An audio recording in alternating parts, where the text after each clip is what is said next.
Assalamualaikum warahmatullahi wabarakatuh. Perkenalkan, nama saya Andinil Fadila Lestari dengan NIM 9228420017, Program Studi Pendidikan Matematika Semester 5. Di video ini saya akan menjelaskan mengenai teori behaviorisme. Namun sebelum saya menjelaskan teori tersebut, saya ingin mengucapkan terima kasih kepada dosen pengampu mata kuliah Filsafat Pendidikan Matematika, Ibu Nur Amalia Ramadhani SPD MPD yang telah memberikan saya kesempatan untuk membuat video ini. Baiklah, untuk mengefisienkan waktu, langsung saja di sini saya akan menjelaskan mengenai teori behaviorisme. Ada definisi teori behaviorisme. Teori behaviorisme adalah kerangka teoritis yang mengkaji perilaku manusia dengan penekanan pada peran pembelajaran dalam menjelaskan tingkah laku manusia. Teori belajar behaviorisme memandang bahwa belajar merupakan proses perubahan tingkah laku sebagai akibat dari interaksi antara stimulus dan respon.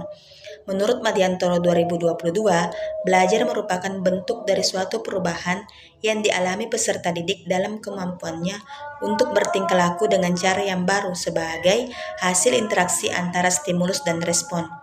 Menurut teori behaviorisme, apa yang terjadi di antara stimulus dan respon dianggap tidak penting untuk diperhatikan karena tidak dapat diamati dan tidak dapat diukur. Yang dapat diamati hanyalah stimulus dan respon. Oleh sebab itu, apa saja yang diberikan guru merupakan stimulus dan respon. Semuanya harus dapat diamati dan dapat diukur. Behaviorisme mengutamakan pengukuran sebab pengukuran merupakan suatu hal yang penting untuk melihat terjadi tidaknya perubahan tingkah laku tersebut. Jadi dapat disimpulkan bahwa teori belajar behaviorisme adalah teori belajar yang menitik beratkan pada perubahan tingkah laku dari peserta didik yang terjadi akibat dari interaksi antara dorongan dan respon. Berikutnya ada tokoh-tokoh teori behaviorisme. Yang pertama ada Ivan Pavlov beserta uji coba eksperimen yang dilakukan. Teori behaviorisme dirumuskan dari percobaan Ivan Pavlov pada anjing. Ivan Pavlov terkenal dengan eksperimennya yang menunjukkan prinsip conditioning atau pembelajaran melalui asosiasi dalam percobaannya. Pavlov memperhatikan bahwa anjing akan mulai mengeluarkan air liur ketika melihat makanan. Sebelum conditioning, bunyi bel adalah stimulus netral yang tidak menghasilkan respon yang signifikan terkait dengan air liur. Proses conditioning. Ivan Pavlov membunyikan bel sesaat sebelum memberikan makanan kepada anjing. Anjing mengasosiasikan bunyi bel makanan dengan makanan yang akan datang. Setelah beberapa kali pengulangan, anjing mulai mengeluarkan air liur saat mendengar bel bahkan sebelum makanan diberikan. Setelah proses conditioning, bunyi bel yang awalnya merupakan stimulus netral menjadi stimulus bersyarat karena anjing sekarang mengasosiasikannya dengan makanan. Berikutnya ada Johann B. Watson. Percobaan yang dilakukan oleh Johann B. Watson pada tahun 1921, Johann B. Watson menggunakan objek penelitian yaitu seorang balita yang bernama Albert berusia 9 bulan dan seekor tikus. Eksperimen ini bertujuan untuk mendemonstrasikan bahwa ketakutan dapat dipelajari melalui proses pengkondisian. Seorang balita yang bernama Albert pada awal eksperimennya tidak takut pada tikus. Kemudian balita tersebut diarahkan untuk memegang seekor tikus putih kecil.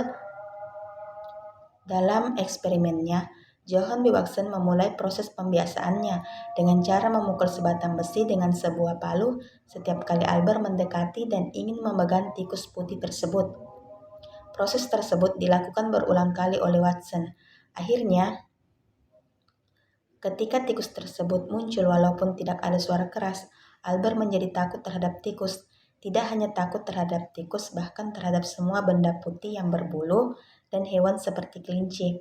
Eksperimen ini menunjukkan bahwa ketakutan dapat dipelajari melalui asosiasi antara stimulus netral atau tikus putih dan stimulus yang menimbulkan ketakutan atau stimulus keras.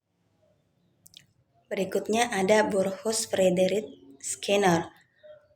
Burghuis Friedrich Skinner yang dikenal dengan nama B.F. Skinner ialah seorang psikolog terkenal pada tanggal 20 Maret tahun 1904 di Amerika Serikat.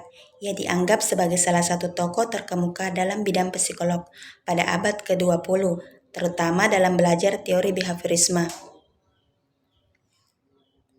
Kontribusi B.F. Skinner yang paling terkenal adalah eksperimen yang menggunakan kotak Skinner atau operant conditioning chamber. Ia menekankan pentingnya pengaruh lingkungan dan konsekuensi dalam membentuk perilaku manusia. Skinner percaya bahwa perilaku manusia dapat dipelajari dan diubah melalui penguatan positif atau negatif serta penghukuman. Berikutnya ada ciri-ciri teori behaviorisme. Yang pertama, menekankan peranan lingkungan. Yang kedua, mementingkan pembentukan reaksi atau respon. Yang ketiga, menekankan pentingnya latihan. Yang keempat, mementingkan mekanisme hasil belajar. Dan yang terakhir, mementingkan peranan kemampuan dan hasil belajar yang diperoleh adalah munculnya perilaku yang diinginkan. Prinsip-prinsip teori behaviorisme. Yang pertama ada stimulus dan respon. Stimulus adalah apa saja yang diberikan guru kepada siswa, misalnya alat peraga, gambar, atau kata tertentu dalam rangka membantu belajarnya. Sedangkan respon adalah reaksi siswa terhadap stimulus yang telah dilakukan oleh guru tersebut. Reaksi ini haruslah dapat diamati dan diukur. Yang berikutnya ada reinforcement atau penguatan. Yang pertama ada penguatan positif dan negatif. Pemberian stimulus positif yang diikuti respon disebut penguatan positif, sedangkan mengganti peristiwa yang dinilai negatif untuk memperkuat perilaku disebut penguatan negatif. Berikutnya ada penguatan primer dan sekunder. Penguatan primer adalah penguatan yang digunakan untuk memenuhi kebutuhan fisik, sedangkan penguatan sekunder adalah penguatan yang digunakan untuk memenuhi kebutuhan non-fisik. Berikutnya kesegeraan, memberi penguatan. Penguatan hendaknya diberikan segera setelah perilaku muncul karena akan menimbulkan perubahan perilaku yang jauh lebih baik daripada pemberian penguatan yang diulur-ulur waktunya. Berikutnya, pembentukan perilaku atau shaping. Menurut Skinner, untuk membentuk perilaku seseorang diperlukan langkah-langkah berikut. Yang pertama, mengurai perilaku yang akan dibentuk menjadi tahapan-tahapan yang lebih rinci. Yang kedua, menentukan penguatan yang akan digunakan. Yang ketiga, penguatan terus diberikan apabila muncul perilaku yang semakin dekat dengan perilaku yang akan dibentuk. Dan yang terakhir, kepunahan. Kepunahan akan terjadi apabila respon yang telah terbentuk tidak mendapatkan penguatan lagi dalam waktu tertentu.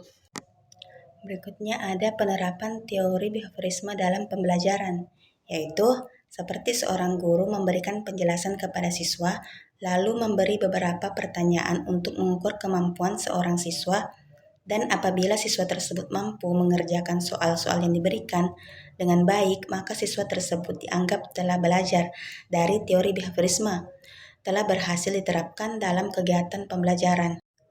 Berikutnya ada kekurangan teori behaviorisme. Yang pertama, tidak semua pelajaran bisa menggunakan metode ini. Yang kedua, guru harus menyusun bahan pembelajaran yang sudah siap. Yang ketiga, siswa hanya berperan sebagai pendengar dan penghafal. Yang keempat, siswa dibatasi kreativitas, produktivitas, dan imajinasinya. Yang kelima, pembelajaran kurang menyenangkan. Yang keenam, siswa kadang mendapat hukuman verbal atau fisik. Yang ketujuh, tidak mengakomodir kondisi belajar yang kompleks. Yang kedelapan, mengabaikan proses kognitif internal yang mendasari perilaku. Yang kesembilan, hanya fokus pada perubahan perilaku yang dapat diamati. Dan yang kesepuluh, mungkin tidak sepenuhnya membahas pembelajaran kompleks, kreativitas, dan keterampilan berpikir kritis. Berikutnya ada kelebihan teori behaviorisme. Yang pertama, membantu siswa mencapai target pembelajaran. Yang kedua, membantu siswa mengembangkan kemampuan, kecepatan, spontanitas, kelenturan, refleks, dan daya tahan. Yang ketiga, membantu siswa berpikir linear dan konvergen. Yang keempat, membantu siswa mengembangkan kebiasaan belajar mandiri. Yang kelima, membantu guru menjadi lebih teliti dan peka. Yang keenam, membantu guru mengembangkan fleksibilitas dalam mengganti metode pengajaran. Dan yang ketujuh, membantu guru memberikan perhatian lebih kepada perilaku positif siswa. Demikian materi yang dapat saya sampaikan pada kesempatan ini. Lebih dan kurangnya mohon dimaafkan dan saya ucapkan terima kasih. Wabillahi taufik wal hidayah. Wassalamualaikum warahmatullahi wabarakatuh.